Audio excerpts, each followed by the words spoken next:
Hi guys, hope you're well. Adam here. Apologies for the croaky voice yet again. 2 sore throats in 2 months.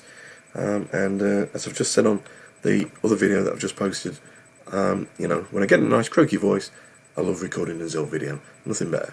So anyway, what I want to do is talk to you a little bit about conversational ZIL. So this is obviously how I do it. I'm no Emily Short, but basically if I was doing something like the kind of conversational games or IF that Emily and co do, this is how I would do it.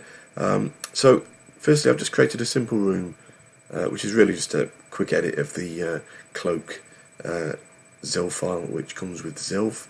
So, I'm going to put my character in the bar area. So I've created a file called Chatbot. Now I've uploaded these to my Google Drive, and again I'll share the link out so you can just download this and copy and paste to your heart's content. How it basically works is, the best way to do it, I find, is to use generic objects. Now there's lots of different ways that you can tackle conversational content within adventure games anyway.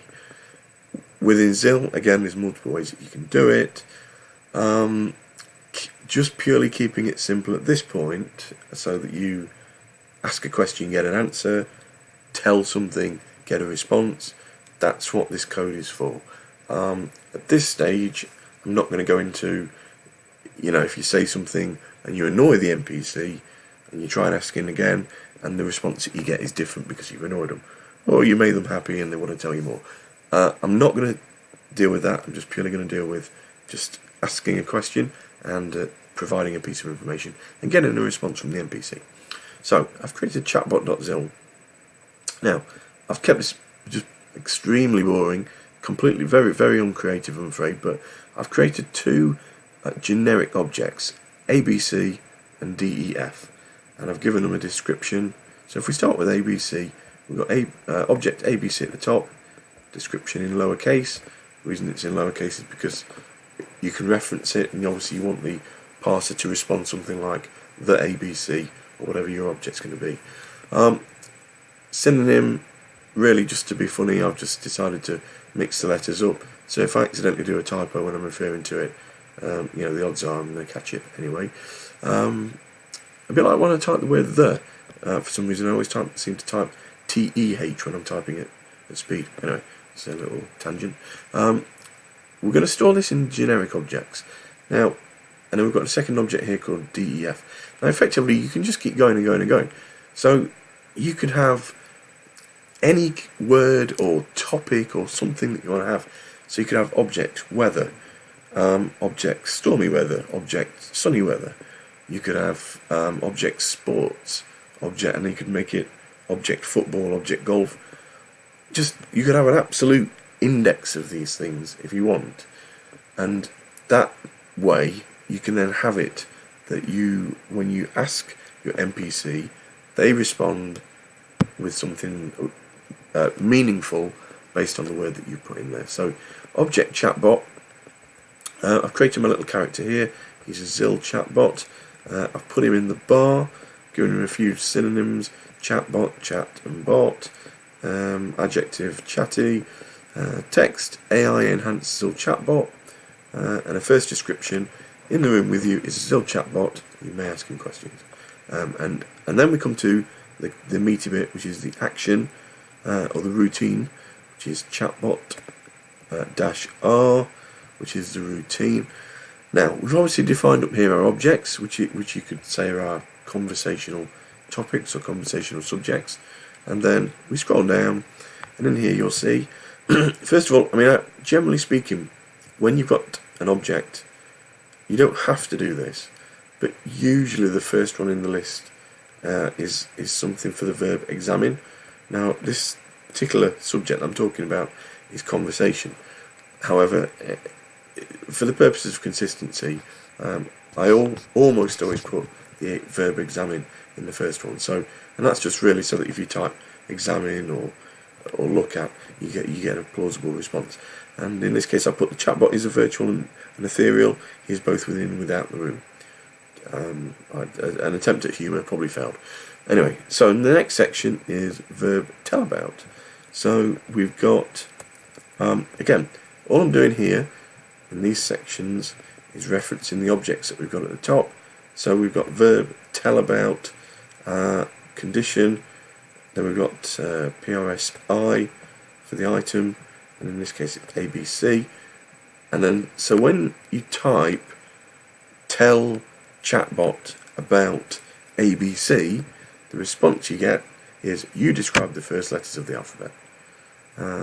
You could have that. You could have speech marks saying what you actually say to the chatbot, or you could have a lot more descriptive text, whatever you want in there really. And equally, I've done the same for DEF.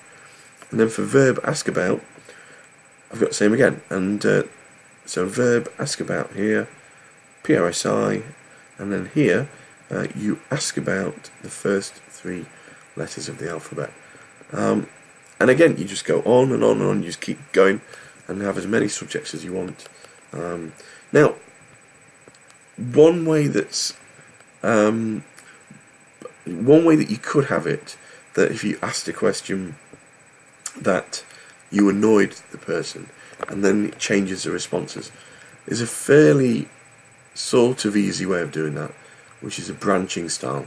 Now, it's not how the guys who really know what they're doing would do it. So you sort of your Andrew Plotkins and you Emily Shorts, they're not going to do it this way, but they'll probably have values for how annoyed a person is and so on and so forth. But what you can do, for example, if I was to let's say that ask about ABC is a for some reason a sore point for the character. So what you could do here is, if you had an object, you would have a second object called chatbot annoyed, and when you ask the question about ABC, under here you'd have an extra line, something like move chatbot annoyed into the bar room and move chatbot out of it, or just move them away. Basically what that would do is just replace chatbot with chatbot annoyed, and of course then chatbot annoyed can have all different responses. And so that's just one way of doing it. It's a bit of a branching way. It can probably get messy. Large scale, it probably doesn't scale particularly well, but if you just want a little bit of just a few levels of conversation, that's probably the way to go, I would think. Anyway, let's just quickly compile it and we'll have a little play with it. So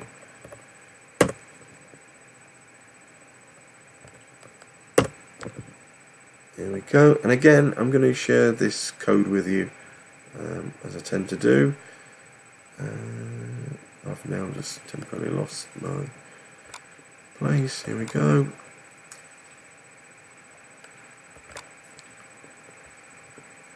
I've also forgot the name of the room. Oh, simple room. Here we go. Okay, so first of all we have to find our friend the ZIL chatbot. In the room with you is the ZIL chatbot. So if I examine him, chatbot, I get the response for examine. Now I can ask chatbot about ABC, and I get a plausible response. You ask about the first 3 letters of the alphabet. Tell chatbot about EF. You describe the 4th, 5th, and 6th letters of the alphabet, and so that's it. And that's just a way of doing it. So again, it's how I do it. It's by no means best practice, but I tend to do things that I feel are simple, to be honest. There's far more creative ways, but generally speaking, with ZIL, I tend to take the quick route, really, the nice and simple road. There's far more intelligent ways of doing it, but if you just want a simple branching method, then I would stick with this. Okay, apologies again for the voice. Hope you've enjoyed the video. Again, as always, let me know if there's anything specific you want me to discuss in a future video. Thanks guys, cheers, bye.